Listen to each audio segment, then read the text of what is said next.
ये चैनल केवल मनोरंजन के लिए है। हम किसी भी तरह के अंधश्रद्धा को बढ़ावा नहीं देते। पूरे 4 साल बाद कबीर, ओमी, रेहान, समीर अपने दोस्त आरव से मिलने उसके फार्म हाउस आए थे। वो साल की आखिरी रात थी। रात के करीब 9 बजे। रात भर यहीं रुकने का प्लान था, लेकिन आते वक्त रास्ता ढूंढते ढूंढते उन्हें काफी देर हो गई थी। हवा में अजीब सी ठंडक थी, वैसी जो सिर्फ खुले जंगलों और पुरानी खाली जमीनों में महसूस होती है। फार्म हाउस शहर से दूर एक सुनसान इलाके में था। कच्ची सड़क, दोनों तरफ ऊंचे ऊंचे पेड़ और बिल्कुल बीच में खड़ा एक बड़ा पुराना सा मकान। वे चारों कार से उतरे और फार्म हाउस के गेट के सामने खड़े रहे। गेट के पास खड़े होकर उन्हें समझ में नहीं आ रहा था कि वे सच में अपने दोस्त के घर आए हैं या किसी अजीब, शांत, अनजानी जगह पर पहुंच गए हैं। अरे ये कौन सी लोकेशन है? गूगल मैप्स यहीं दिखा रहा है क्या? तू टेंशन मत ले, आरव का फार्म हाउस है। Rich boy vibes. Rich boy? ये तो हॉन्टेड बॉय वाइब्स दे रहा। चल ना, अंदर चलते हैं, लेट हो रहा है। मुख्य गेट अपने आप कर्र की आवाज के साथ खुल गया और एक काली बिल्ली आवाज करते हुए उनके सामने से निकल गई। अबे साले, ये बिल्ली को भी रास्ता काटना था और ये गेट धक्का मारे बिना कैसे खुल गया? देखना, हवा भी तो चल रही है, इसलिए खुला होगा गेट। और उस बिल्ली का नया साल अपनी वजह से बेकार न जाए बस। चल ड्रामा मत कर, चल अंदर। चारों गेट से अंदर गए। दरवाजा खुला। सामने आरव खड़ा था। वो उन्हें अजीब सी नजरों से घूर रहा था। अरे भाई, सिर्फ घूरता रहेगा या अंदर भी लेगा हमें? बहुत ठंड है बाहर। आ गए तुम लोग? आते वक्त कोई परेशानी? हाँ, आ गए भाई। रास्ता मुश्किल था, लेकिन सही मंजिल पर पहुंच ही गए। चारों अंदर घुसे। कमरे में हल्की पीली रोशनी थी। दीवारों पर पुराने मास्क, कुछ धुंधली फोटो फ्रेम्स, एक बड़ा सा सोफा सर्कल में, बीच में लकड़ी की टेबल, ढेर सारा खाना, शराब, मगर कोई सर्वेंट नहीं। सब आरव से गले मिलते हैं, फिर सोफे पर जम जाते हैं। आरव अकेला एक कुर्सी पर बैठता है, बिल्कुल सामने। इधर उधर की बातें होती हैं। फिर ओमी पूछता है, आरव भाई, तू आजकल कर क्या रहा है? कौन सी नई फिल्म पर काम कर रहे हो डायरेक्टर साहेब? सुना था कोई हॉरर मूवी बनाना चाहता है तू? चाहता तो हूं, लेकिन अभी तक वैसी कहानी मिली नहीं जो मुझे डरावनी लगे। याद रह जाने वाली कहानी। तू तो किसी चीज से डरता ही नहीं भाई, तो फिर तुझे कहानी कैसे मिलेगी? हाँ, डरना मुश्किल है, लेकिन कोशिश कर सकते हो। इस साल एक खेल खेलेंगे, तुम 4 और मैं। जो मुझे सबसे डरावनी कहानी सुनाएगा वही जीतेगा। अरे, तुझे डर लगता है क्या? आरव ध्यान से चारों को देख रहा है, जैसे कुछ नोट कर रहा हो, जैसे चेहरों की हर हरकत उसके लिए मायने रखती हो। ये गेम आज खेलना जरूरी है क्या? आज तो पार्टी करनी थी ना। नए साल के वक्त कौन हॉरर स्टोरी सुनाता है? चुप हो जा डरपोक, मुझे तो आइडिया बहुत पसंद आया। कुछ थ्रिलिंग होगा तो पूरा साल थ्रिलिंग हो जाएगा। हाँ, वैसे भी 12 बजे तक अपने पास टाइम ही टाइम है। ये मत सोचना कि मुझे आसानी से डराया जा सकता है। कहानी अच्छी लगी तो फिल्म बन जाएगी। तो बताओ, कौन शुरू करेगा? चारों एक दूसरे को देखते हैं। कबीर हाथ उठाता है। चल भाई, पहली कहानी मेरी। तैयार हो जा आरव, इस बार सच्ची डर लगेगा। आरव कुर्सी सीधी करता है, चेहरा बिल्कुल खाली। शुरू करो।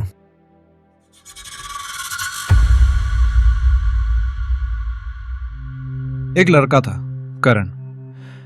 अकेला, उलझा हुआ और थोड़ा टूटा हुआ। उसकी माँ का बचपन में ही देहांत हो गया था और पिता भी कुछ साल पहले गुजर गए। पिता के जाने के बाद उसके चाचा ने सारी जायदाद हड़प ली और उसे घर से बेदखल कर दिया। अब उसके पास कोई अपना नहीं बचा था, न सहारा, न जगह, न रिश्ते। इसलिए वो इस नए शहर आया था, सिर्फ एक शांत कोना खोजने के लिए। भगवान की कृपा से पिता की कुछ बची हुई बचत उसके काम आ गई और इस शहर में उसे एक छोटी मोटी नौकरी भी मिल गई। उसी भरोसे पर उसने एक पुराना सा 1 फ्लोर चौल का घर किराए पर ले लिया। करण अक्सर सोचता था कि वो यहाँ क्यों आया। माँ पिता की यादों से दूर, रिश्तेदारों की क्रूरता से दूर, शांति तो सही मिली, पर उस शांति में भी एक गहरा चुभता हुआ अकेलापन था जो हर रात उसकी सांसों के साथ कमरे में गूंजता रहता था। वो रोज अपनी 9 से 5 की नौकरी करके लौटता, साधारण सा खाना बनाता, खाकर सो जाता। आस पड़ोस में वैसे तो ज्यादा लोग नहीं रहते थे, पर जो कुछ थे उनसे भी करण बहुत घुलना मिलना पसंद नहीं करता था। फिर भी एक इंसान के लिए उसके मन में अजीब सी जिज्ञासा उठने लगी थी। नीचे का पूरा फ्लोर उसका था और ऊपर सिर्फ एक छोटा सा कमरा जहां एक लड़की रहती थी जिसे उसने आज तक कभी देखा नहीं था, सिर्फ सुना था। यह जानना भी उसके लिए तभी संभव हुआ जब एक रात उसे चूड़ियों और पायल की हल्की छनक सुनाई दी। तभी उसे लगा कि ऊपर शायद कोई लड़की रहती होगी। हर रात करीब 11:30 पर वो ऊपर आती थी। करण ने उस लड़की को आज तक कभी नहीं देखा था। बस वही रात की चाल, वही पायल की मीठी छनक और ऊपर कमरे की वो खटखट जो गहरे सन्नाटे में और भी साफ सुनाई देती थी। धीरे धीरे चढ़ती सीढ़ियों पर उसके कदमों की आवाज, फिर अचानक दरवाजे पर रुकना, ताले के घूमने की हल्की क्लिक और उसके बाद कमरे के अंदर कभी कुछ सरकने की आवाज, कभी किसी चीज के गिरने की, और कभी कभी ऐसा भी लगता जैसे ऊपर फर्श पर कोई भारी चीज घसीटी जा रही हो। कभी कभी करण को यह सब सुनकर हल्की सी मुस्कान आ जाती। थोड़ी क्लमजी है शायद। कुछ रातों में उसे गुनगुनाने की आवाज आती, धीमी, कोमल, जैसे वो लड़की आज खुश मूड में हो। और कुछ रातों में उसके कमरे से हल्की सी सिसकियां भी सुनाई देती, ऐसी सिसकियां जिनमें अकेलापन भरा हो। उन रातों में करण का दिल भारी हो जाता। उसे मन करता कि ऊपर जाकर पूछ ले, सब ठीक है ना? पर हमेशा की तरह उसी हिचक, उसी डर ने उसके कदम रोक दिए। कभी कभी वो सोचता, वो कैसी दिखती होगी? इतनी देर को कौन घर लौटता है? क्या वो अकेली है? सुबह कब जाती होगी? क्या नौकरी करती है? या कहीं मेरी तरह उसका भी कोई नहीं है? उसकी जिज्ञासा धीरे धीरे बढ़ती गई। कई रातें उसने जागकर इंतजार किया, सोचा कि शायद आज एक झलक मिल ही जाए। लेकिन जब भी ऊपर कदमों की आवाज आती, या तो समय बहुत देर हो चुका होता या करण की हिम्मत जवाब दे जाती। उसे लगता था कि कहीं उसे बुरा ना लगे, कहीं ऐसा ना लगे कि करण उसे ताक झांक कर रहा है। ना उसने कभी उसकी परछाई देखी, ना खिड़की से कोई झलक। बस आवाज ही उसके लिए लड़की का पूरा अस्तित्व बन गई थी। घर मालिक उस दिन शाम को आया था। करण ने दरवाजा खोला और उसे अंदर बुला लिया। छोटा सा हॉल था, एक कोना हल्का अंधेरा, पंखा धीमी आवाज में घूम रहा था। घर मालिक कुर्सी पर बैठ गया, किराए का लिफाफा लेकर हिसाब देखने लगा। कुछ सेकंड की खामोशी के बाद करण ने हिचकते हुए कहा, अंकल, एक बात पूछूं? हाँ, बोलो बेटा। करण थोड़ा झिझका, फिर बोला, ऊपर जो लड़की रहती है, कैसी है वो? मतलब अकेली रहती है? मैंने उसे कभी देखा नहीं। घर मालिक का चेहरा अचानक सख्त हो गया, होठ थोड़े तने, आंखें सूखी, जैसे ये सवाल उसे पसंद नहीं आया। उसने धीमे पर ठंडे स्वर में कहा, तुम्हें उससे कोई मतलब नहीं होना चाहिए करण। करण चौंक गया। नहीं, मेरा वो मतलब नहीं था। बस रात को उसकी कदमों की आवाज आती है तो सोचा कोई दिक्कत। दूर रहना उससे, ना मिलने की कोशिश करना, ना बात करने की। क्यों? घर मालिक ने एक पल के लिए नजरें फेर ली, फिर लगभग फुसफुसाते हुए बोला, वो अपनी शांति में रहती है। उसे पसंद नहीं कि कोई उसे परेशान करे। तुम बस अपने फ्लोर तक सीमित रहो, ठीक है? करण कुछ और पूछने ही वाला था कि घर मालिक ने अचानक खड़े होकर कहा, चलता हूं। दरवाजा खोलकर बाहर जाते हुए उसने एक आखिरी वाक्य कहा जो करण के दिल में अटकी हुई धड़कन जैसा उतर गया। ऊपर मत जाना, किसी भी हालत में। करण वहीं खड़ा रह गया और उसके मन में अब पहले से भी ज्यादा सवाल गूंज रहे थे, पर उसके अंदर की जिज्ञासा अब और बढ़ गई। उस रात करण ने ठान लिया, वो कम से कम देखेगा तो सही कि लड़की कैसी है। जब देर रात लड़की के लौटने की आहट आई, वो चुपचाप सीढ़ियों पर चढ़ने लगा। ऊपर से धीमे कदमों की आवाज आ रही थी। हवा भारी, ठंडी और अनजानी थी। वो कुछ सीढ़ियां और चढ़ा और जैसे ही ऊपर पहुंचा, लड़की उसके कमरे के दरवाजे के सामने खड़ी थी। लंबे बाल, झुका हुआ सिर और पैर जमीन को छू नहीं रहे थे।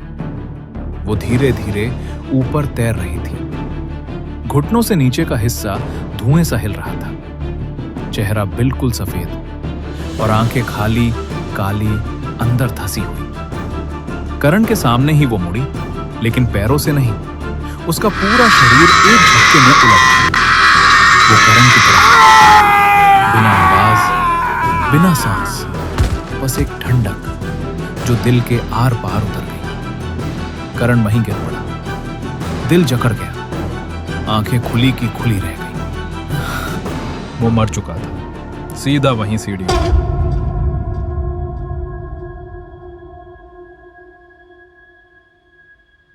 कुछ दिन बाद घर मालिक नई किराएदार लड़की को घर दिखा रहा था। लड़की का घर वालों के साथ झगड़ा हुआ था और अपना घर छोड़कर वो इस नए शहर आई थी, बिल्कुल अकेली। उसे भी ऐसी ही किसी शांत और अपनी सी जगह की जरूरत थी, लेकिन उसकी आंखों में फिर भी एक गहरा अकेलेपन का एहसास साफ दिख रहा था। ये नीचे का फ्लोर बहुत अच्छा है। ऊपर से हल्की सी खटखट की आवाज आई, जैसे कोई कदम बहुत पुराने, बहुत धीमे। ऊपर एक लड़का रहता है, कम ही निकलता है। उससे दूर ही रहना। उसे पसंद नहीं कि कोई उसकी शांति भंग करे। वो कैसा है? घर मालिक ने बस इतना कहा। अकेला है, बहुत अकेला। कहानी खत्म हुई तो कमरे में कुछ पल के लिए बिल्कुल सन्नाटा भर गया। पीली रोशनी और धीमी लगने लगी। ओमी की सांस अटकी हुई थी। मतलब ऊपर लड़की थी ही नहीं, वो तो सच में। उसकी आवाज खुद ही टूट गई। फार्म हाउस के बाहर कहीं दूर कुत्ते के भौंकने की आवाज आई। एक लंबी, खिंची हुई, रात को चीरती हुई। वो कमरा साधारण नहीं है। जो भी उसमें अकेलेपन के साथ जाता है, कमरा उसे सुनने लगता है। धीरे धीरे उसकी आदतें सीख लेता है। उसकी आवाजें, उसकी चाल, उसका दर्द। और एक रात वो कमरा उसे छोड़ने नहीं देता। जिस दिन कोई उस कमरे का हिस्सा बन जाता है, उस दिन उसका शरीर बाहर रह जाता है, लेकिन आत्मा वहीं कैद हो जाती है। फिर वो आत्मा वही करती है जो उसने जिंदगी में सबसे ज्यादा किया था, इंतजार अगले किराएदार का। कमरे के अंदर चारों दोस्त एक दूसरे को देखने लगे, जैसे अभी अभी सुनाई गई कहानी उनके बीच में कहीं हवा में ठहर गई हो, अधूरी, ठंडी और धीरे धीरे सरकती हुई। साहब, अभी तो सिर्फ आहट हुई है, खौफ अभी बाकी है। अगली कहानी किसकी होगी, जानने के लिए जुड़े रहें।